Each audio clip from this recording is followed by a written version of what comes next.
look on. Yes, the recording is in progress. Thank you for whoever talked about it. So this is a masterclass hosted by B Benelux and B France. Very happy to have you. What we'll be looking at today, you have the agenda right here. So a small introduction by myself on impact and dependencies from business to biodiversity. An introduction on how B Corps take actually the biodiversity matter into account in its standards. The most inspiring part is, of course, with the B Corps taking the floor to share their experience and activities, and then hopefully some time left for Q&A. I mentioned B Corp and B Lab, so just a quick introduction to who we are and what we do. Our vision is to build, as you see there, a more inclusive, equitable, and regenerative economy. This goes through a certification that many people know, hopefully, but also advocacy for policy change, a strong community work with all the B Corps around the world, and many more things, including the BIA, which Mattia will talk about in a minute. Every year, we have a month dedicated to our B Corp, our movement, and this year we're looking at how do we go beyond, so beyond the business as usual, through many actions. So very nice so far to see all the B Corps engaging in that and show so much inspiration. On the biodiversity matter, what we're talking about today, the first thing I'd like to show you is the SDG Wedding Cake. It's developed by the Stockholm Resilience Center, and what it shows basically is that we have this 17 SDGs, and basically they are divided into different stages, and the basis will be all the SDGs links to the environment. So we're talking about clean water, clean soil, and achieving these goals will allow the other goals to be achieved as well. So we have the UTOPIES, which is a platform of scientists. It's the equivalent of the IPCC, but for biodiversity, which has quantified that if we don't achieve this four basic goals, it will jeopardize 80% of all the other SDGs. So quite some things to get interested at for these four SDGs linked to nature. Another interesting thing I wanted to show you in this brief moment is the Dasgupta review. It looked, I think it was 2 years ago, yes, 2021, on how so far society has valued the GDP, the produce capital, in comparison to human social capital, but also the natural capital. And what we can see here, it's even though we had a huge progress in GDP, but also human capital, so the quality of life, it's been a bit on the bad side for the natural capital. And where does this lead us? Where do we head with this strong decline? Will we end up like these 4 little people around the fire saying like, okay, we made some great value, but the world is destroyed now. So we want to look at what to do and how do we get there. Just looking really briefly at the direct drivers to have this bad impact on biodiversity, the UTOPIES, so the same scientists I mentioned before, they identified 5, that's not where I want to go. This is where I want to go. They identified 5 main drivers. So the first one is what they say, what they call land and sea use, the change of it. So it's transforming the ground for agriculture, for habitat, and so on. Then we have direct exploitation. By this, we mean over-exploitation. So using the natural resources in a pace that doesn't allow them to regenerate. Climate change, and this is where we see the strong link between climate and biodiversity. Actually, climate is impacting biodiversity loss and vice versa. Then we have all kinds of pollution, so air, noise, light, water, soil, and invasive alien species. What's important to note is that the land use, but also over exploitation, counts for over 60% of the direct impact. So this is really the priority we want to look at. What does this mean for business? Well, we have lots of things at stake. the procurement chain, the value chain, how do we secure everything insurance-wise, the legal requirement. We know this is moving very fast, especially lately. How do we handle our reputational risk, the talent we attract? So a long list right there, and it's even longer. So I really invite you to have a look at it. Feel free to ask your question in the chat as well. I'll try to respond to them. And then the last slide I prepared was to be like, okay, I understood the direct drivers, what's at stake for me, but how do I act now? What we really ask people to do is look first at avoiding your impact, then minimize it, and then restore. It's a bit like the climate action, actually. What we mean by this is that it's very hard for ecosystem or for nature to be restored or to be offset because it's very complex ecosystems. So really what we're looking at is to avoid first or minimize your print you have on nature. That's about it for me. Happy to read your question in the chat. And now I'll pass the floor to Mattia, who will tell us a bit about the BIA and B Corps. How fun. Hello. Good afternoon, everyone. Good to see you. Welcome. Yes, Mattia here from Benelux. I'm the certification lead. So I usually help companies try to better understand and apply the standards. As it happens, our standards are embodied by the B impact assessment. So before I start talking about the B impact assessment, I think I wanted to stop for a second on the wedding cake of the SDGs. I think that shift in mindset of seeing ecosystems and biodiversity as something that contains everything else. So sustainability matters as a nested system is quite an important shift in mindset. I think as a standard organizations, standard setting organizations, the more familiar we get with the type of mindsets, the better it will be. So going back to the B impact assessment, of course, this is where our standards are enclosed and expressed for companies to operationalize. So for whoever is not familiar, I see many familiar faces in this call today, but for whoever it might not be familiar, the B impact assessment is an online tool, which is free and confidential, that is designed to help companies understanding where their impact lies and how they can improve. So it's both a tool for impact measurement and management. So we want to encourage all companies to use our tools to set themselves on a trajectory of improvement. So the BIA is ideally made for that. Going a little bit more in detail, thank you very much. The BIA scores is designed to score the positive impact of companies, and it does so via two different lenses, two different perspectives, you name it. So first of all, we have the majority of questions in the BIA are the operational questions. The BIA looks at, okay, what is the company doing? What is the impact the company is having in the day-to-day of managing a business? So any company has operations, any company needs to get their workers in the office, any company has governance systems or employee policies and whatnot. And that's one lens, that's one part. In the BIA, there happen to be some optional bonus sections, so to speak, that are called impact business models. And impact business model sections of the BIA are quantifiable sets of questions that help capturing the very specific ways that a company has to provide value to one of its stakeholders.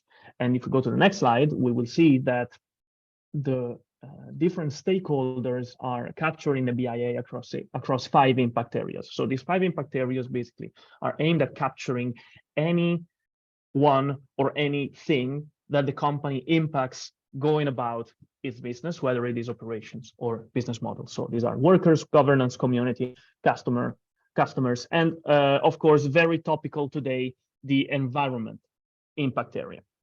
So each of these impact areas contains questions that offer the company tools to understand their performance and set themselves on the trajectory of improvement. And in particular, zooming in to today's topic, the environment impact area evaluates a company's overall environmental stewardship. So by means of the impact of the facilities, resource use, emission, distribution channels, and all the rest. Usually in a company, depending also on the context, whether the company is big or small, you would have specific people that are familiar with such topics. There are multiple team members. They could be plant facilities, operation managers, sustainability managers.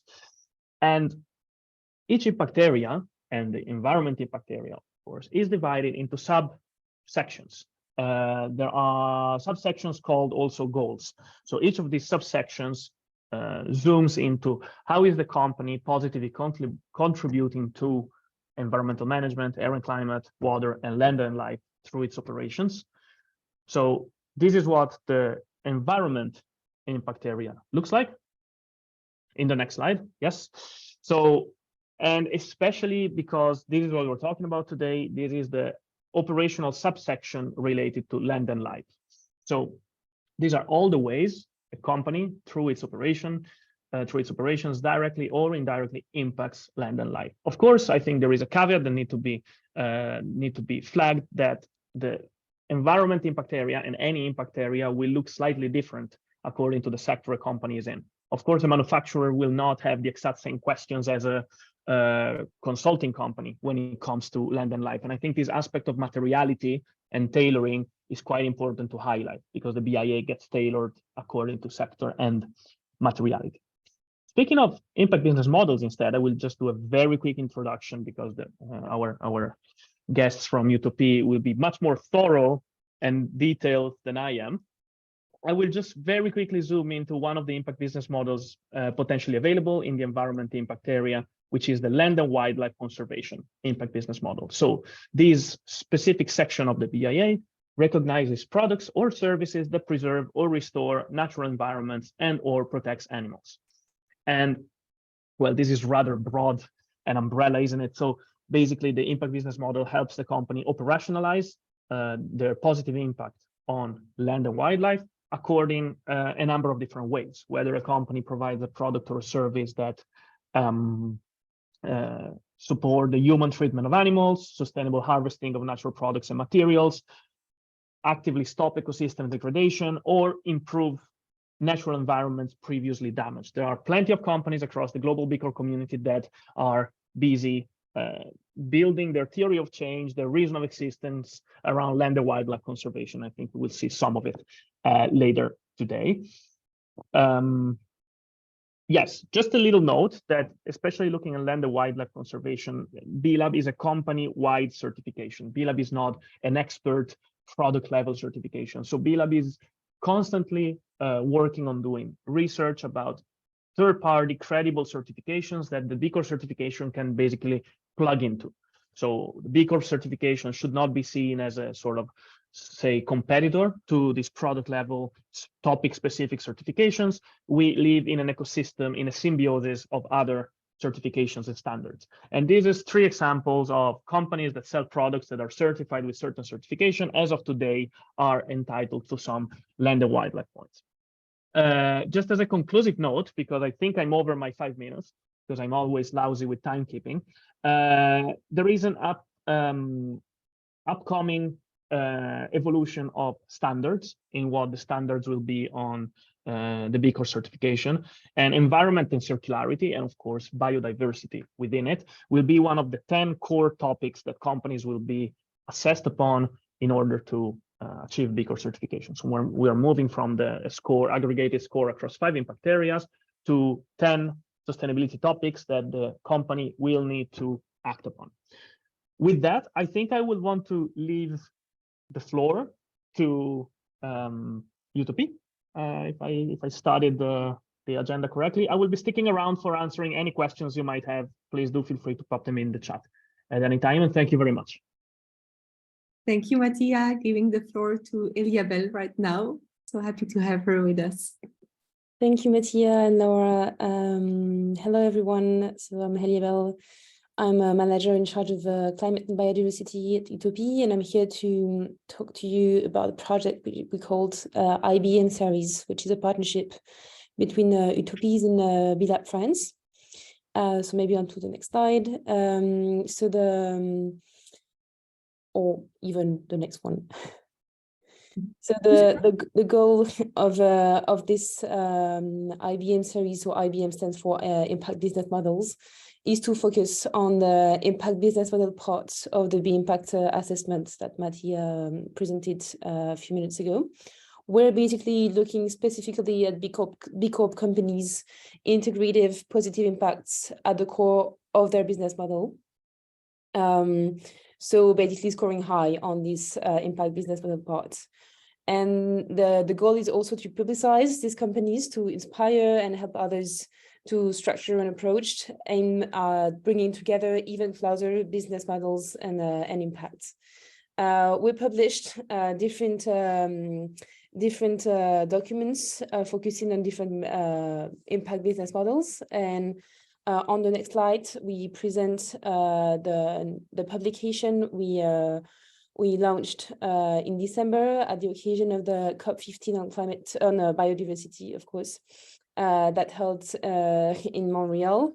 And this specific publication focuses on companies scoring high on land and wildlife preservation, IBM, that have been presented by Mattia again. And so in other words, we try to answer to the question, how can biodiversity preservation or restoration be at the core of a company business model and contribute to its competitivity? So looking at these companies that have been scoring high on this IBM, few lessons to have in mind. First of all, few B Corp companies have managed to reach significant scores on this land and wildlife preservation IBM. I think we have about 100 reaching more than 10 points on more than 6,000 B Corps. And among these 100 companies, 40% of them are like biodiversity pure players, meaning companies working in reforestation or directly on nature conservation, biodiversity consulting, regenerative agriculture, these kind of things. But the remaining 60% have also are not pure players in terms of biodiversity, but have developed production modes that are reconnected with the biodiversity protection stakes. I just want to share a few examples of these companies. So we picked three. The first one onto the next slide is Feronia Forests. So basically, this is a company focusing on forest exploitation without cutting trees. So they're trying to plug onto forest management various business models that are related to forests without actually cutting the trees. They do water production. So they source water in the forest, in the maple forest. They call it vertical water, and they sell it in recycled bottles and recyclable bottles as well. They also product maple syrup. So they have another brand dedicated to maple syrup products. And they have a treetop adventure course, which have been conceived to avoid hurting trees. So they don't use metal nails, for example. So they're really trying to open up as many business models as possible related to forests without cutting trees. The other example is C2 Table. So this is basically a company focusing on having a super short fish value chains to ensure the quality of our products. So they do partnerships with fishermen to offer stable and better price, but ensuring seasonal and local fishing. They also have partnership with fish processing plants. So the processing of the fishes is made as close as possible to the harbors or the fishing sites.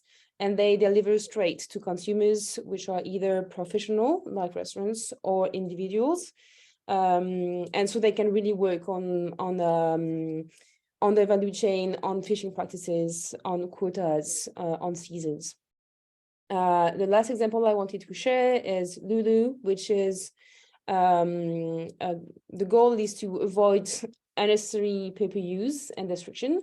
So they have this basically manufacturing as a service business model where it's on-demand printing of books. So the goal is to avoid the destruction of books that have been printed. In the US, it represents I think 30 to 40% of all books published are being destroyed at the end of the selling process because they're either not sold or yeah. So basically, this model, which is targeted mainly to self-publishing authors, but that can be enlarged, with the made to order books is really avoiding unnecessary paper use. So these are 3 examples. We detail much more of them in the Best for Biodiversity notes, which is on our website. All the notes are available on the website, and the idea is really to share this work to inspire others. Maybe onto the last slide. Last comment is we focus on this IBM land and wildlife preservation. Of course, just as Laura showed you, biodiversity preservation is not only directly linked to land and wildlife preservation IBM. Many other IBMs could be taken into account, like resource conservation, toxin reduction, pollution remediation. So if we really want to have a vision about how innovative the companies are, or what it means to have biodiversity at the core of your business model, we would need to work on enlarge the scope of these EBM series and have many other Best for Biodiversity publications. But this is already a taste of what it looks like. I try to stay short. I hope I'm on time. Thanks for your attention. And if you have any question, I'm happy to answer in the chat. Thank you so much, Eliabel, and congrats on UTOPIES for the amazing work you're doing. I read the publication. It's very, very fascinating. Let's move on to Quentin. Thank you, Laura. Hi, everyone. So I'm here to talk to you about Engage. I'm very glad to be here today and to be part of the B Corp community. So about Engage, our mission is to enable citizens and organizations to address major environmental and social challenges. To do this, we create learning programs and tools for collective engagement to build a participative and ecological society. Our actions are carried out by our non-profit organization when we address to civil society, and by our company, our B Corp company, when we address economic actors like, of course, companies, but also institutions or high schools. We are therefore an hybrid organization which supports citizens and organizations from awareness to action, including inspiration and training. Our role is to assist transformation by providing knowledge, methods, tools to facilitate the emergence of impactful projects. Our goal is the empowerment and the transformation of individuals and organizations, and we systematically use collective intelligence to achieve these goals. Engage is also 2 communities that are essential to our success. The first one is what we call the explorers. It's citizens who participate in the design and the implementation of our projects, both civic or corporate. They are recruited for their skills and engagement and can be volunteers or remunerated depending on their mission. And the second community it's what we call the scooters. It's an international and multidisciplinary community of specialists recognized in their field and sharing our values. Scientists, consultants, academics, business leaders, social entrepreneurs, artists, and they also work with us in our citizen and our corporate activities.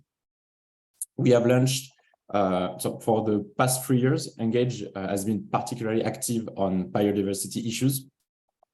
We have launched a citizen challenge with our NGO to help small and medium-sized companies to launch a biodiversity strategy, and more generally to stimulate the economic sectors on these issues.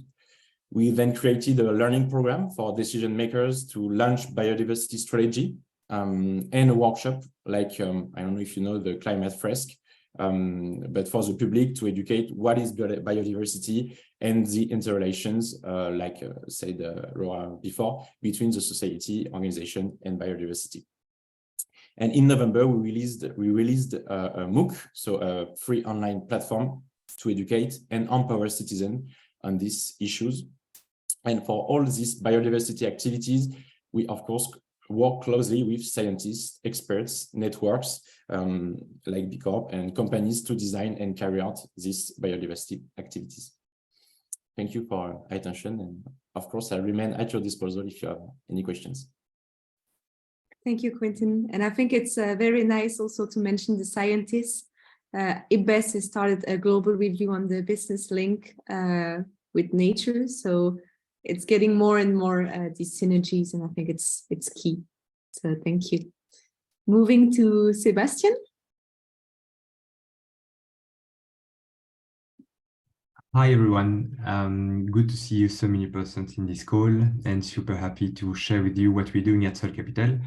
So at SoilCapital, we have developed a SaaS. So a SaaS is a software as a service. So basically we have developed a platform that will be accompanying farmers in their transition to a more regenerative agriculture. We're based in Belgium, and our farmers are in Belgium, France, and the UK.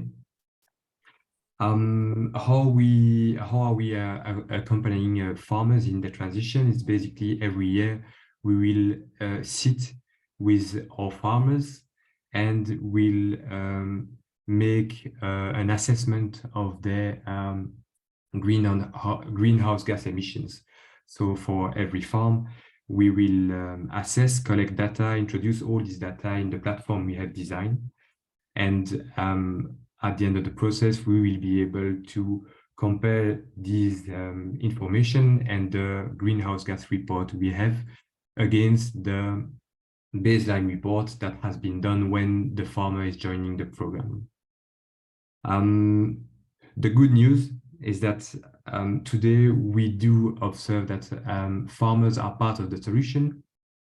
For a long time, farmers have been pointing at as being one of the reasons why the carbon emissions were so high. But today we are able to demonstrate that actually they are part of the solution. And it means that tomorrow farmers can compensate my emissions, your emissions when we are traveling, when we are commuting or whatever. And how they can do this is by actually storing carbon in their soils. And this is the other big news, is that soils are able to store carbon.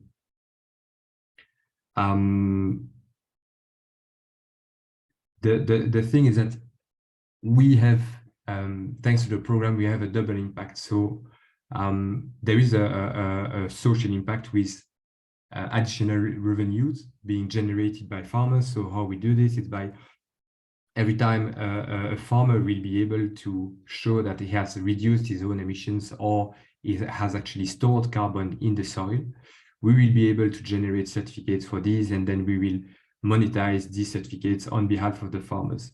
At the end of the year, the farmers will receive an additional remuneration for these certificates. So to give you an idea, back in June 22, we've paid, we were the first one in Europe to pay farmers, and we've paid them €1 million. At that time, we had 100 farmers in the program. Today, we have more than 1,000 farmers in the program, and in June 23, we are aiming at paying around €5 million to the farmers. So this is the first impact, a social impact, creating or generating new revenues for the farmers. But of course, there is also the environmental impact, with the fact that thanks to the new practices that the farmers will put in place, greenhouse gas emissions will be reduced. We have observed that in more than 90% of the farms that are in the program, emissions have been reduced. And for some of the farmers, they're not only reducing their emissions, but they are even starting storing carbon in the soil. And this is what's super interesting for us, is because by storing carbon in the soils, you are actually, basically the carbon is the energy you can find in the soil. So if you don't have carbon in the soil, and this is what you have on the left-hand side of your screen, this is where you wouldn't have carbon in the soil. On the right-hand side of the screen, you have much more carbon in the soil, and so it means that you are increasing the level of microorganisms into the soil, and because you are increasing microorganisms into the soil, you are indirectly also increasing the biodiversity in and above these soils. Increasing all this microdiversity and biodiversity is directly linked to the level of the CO2 in your soil. Very quickly, and to give you an idea, what are the different practices we are using. Basically, the program is made around 5 big pillars, which are mainly would be increasing the rotation in your culture, increasing the cover crops, or reducing the tillage, or whatever. All these pillars will help you, or will help the farmers to reduce his own emissions, and will result as an increase in the level of CO2 in the soil. So that's it. That's what we're doing at SoilCapital. As I've mentioned, we've closed our sales year back in February, and we are now more than 1,000 farmers in the program. Super happy, super excited for the months ahead. Thank you, Sebastian. I think it's a great example of nature-based solutions. They are all around us and we don't always realize, and it's the best way to conciliate climate and biodiversity. There is also Patagonia Provision acting on regenerative agriculture, so you can find many other examples there as well. So super interesting. And let's move to Spaceforgood now. So from the ground to the earth, well, to the air with Louis, the floor is yours. Yeah, thank you very much. And yeah, making the link between the previous presentations and ours, we do our approach is to provide geospatial solutions. This means, like Lara said, from the sky, either that may be, or even the space, like the name suggests, using satellites and drones. So we provide meaningful insights through collaborative geospatial innovation for impact makers on Earth.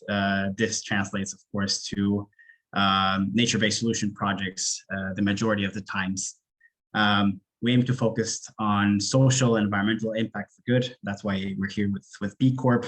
And we mainly focus and use remote sensing, geoinformation, and mostly artificial intelligence to unlock, accelerate, and scale this types of projects. By projects, I mean, again, nature-based solution projects.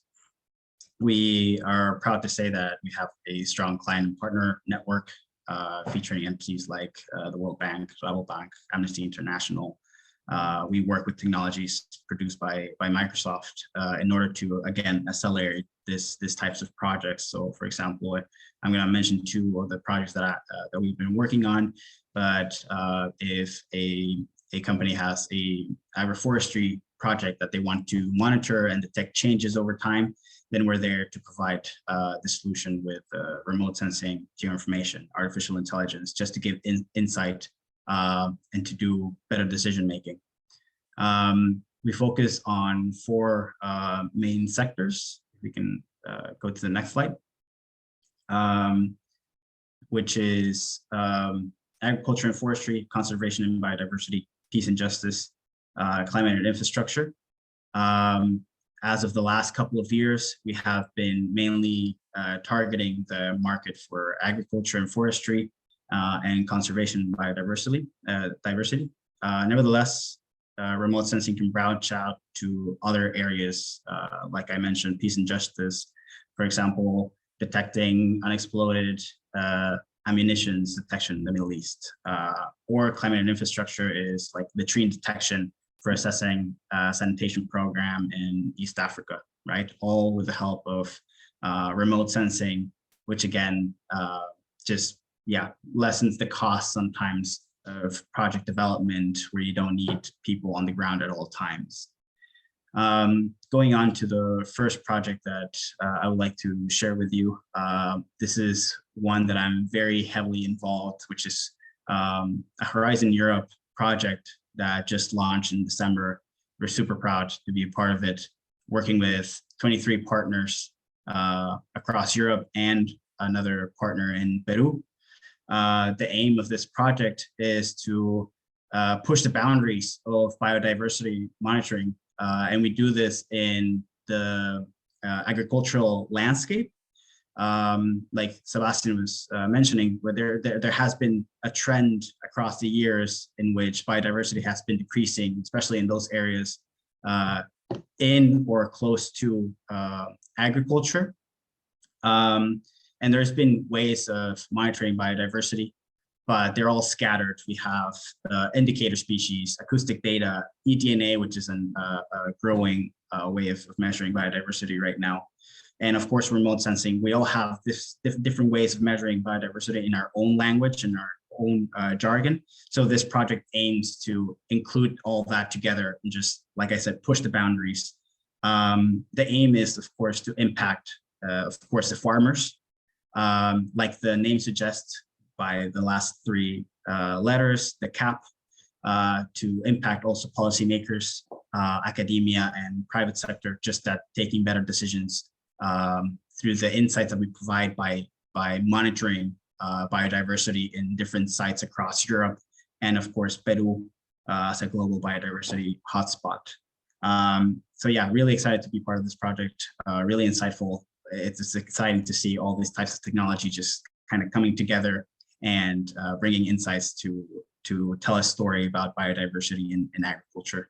The next project that yeah, we're also very proud to be a part of, and just to, again, push the boundaries of biodiversity, is that, yeah, we're proud to announce that we are one of the 15 semifinalists for the XPRICE Rainforest competition.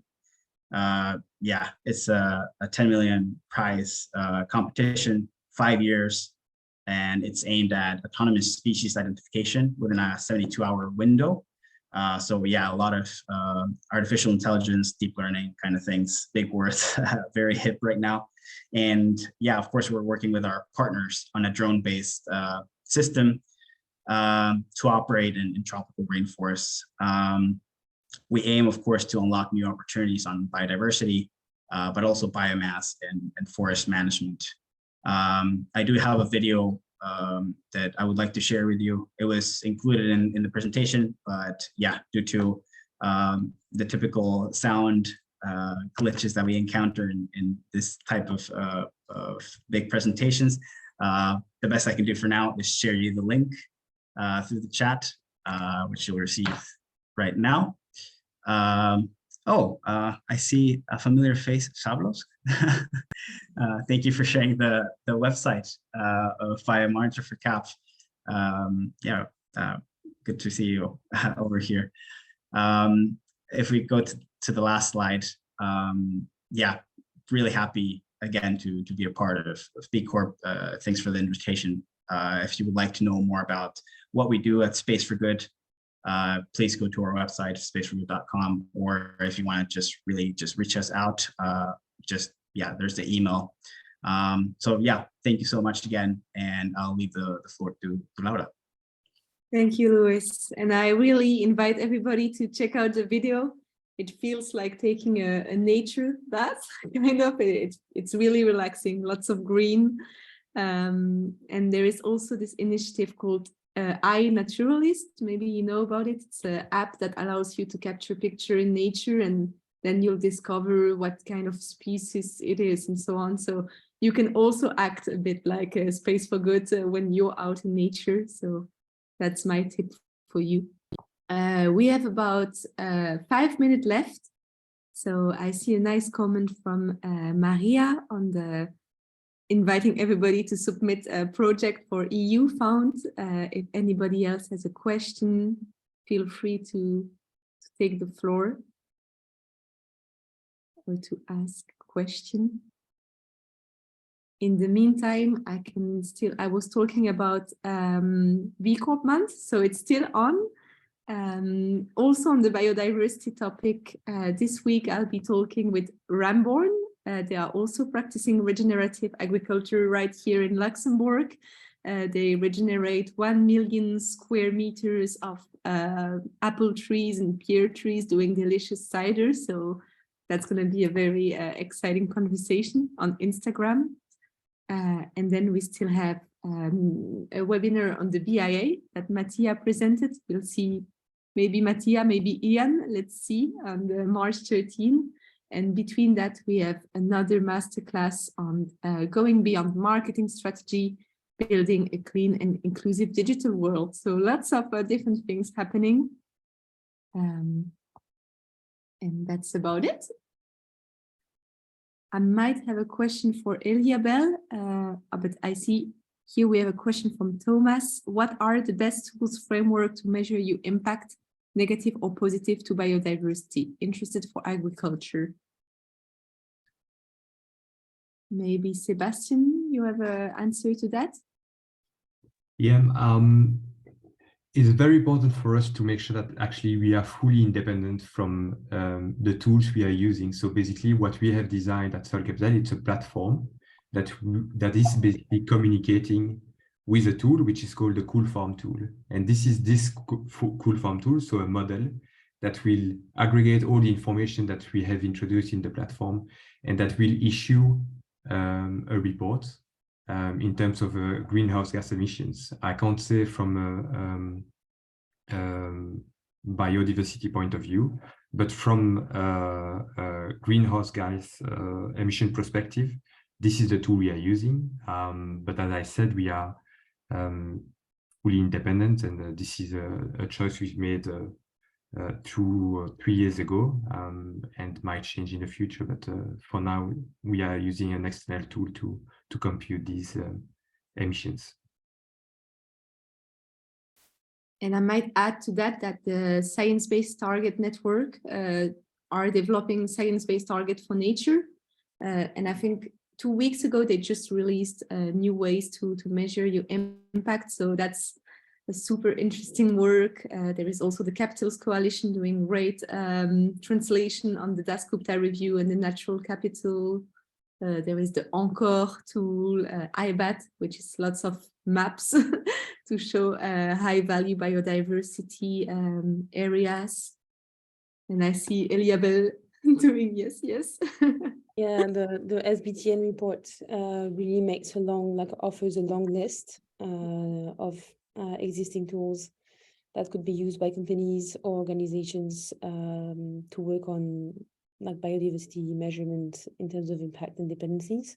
And I think depending on your sector, I think for agriculture there is quite a lot of options, among which the Coolform tool. So yeah, they have this long list on which you can rely on. I've got a question, actually. Yeah, sure, go for it. It's Quentin here. This is for Mathieu, I think. If he's still here, I can't see if he is.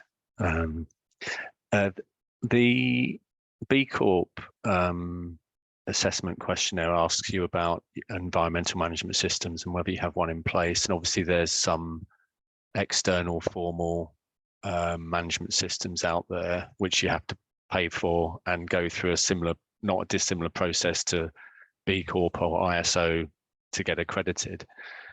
Is any value attached if you just develop your own environmental management system within your company? So you have a means by which you set yourself targets, you identify, you go through a similar process, you identify where your environmental impact is, you set yourself targets to improve, you measure and you progress.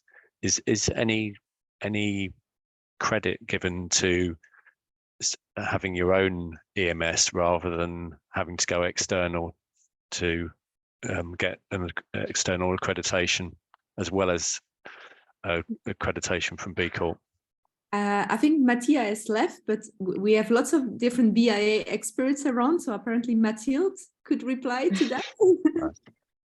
Yeah, I will answer to this. I do the same job as Mattia in France. So yeah, you don't necessarily need to go with an outside tool.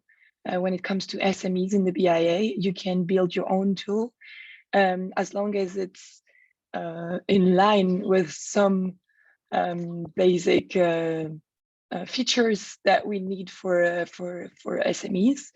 You would find this maybe with the ISO 14000.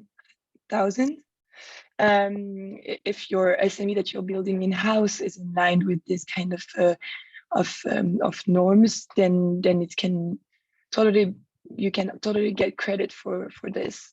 And then you have different levels in the answers of the questions. You have a level 1 that is like, I built a SME, and then you have further questions, and then based on the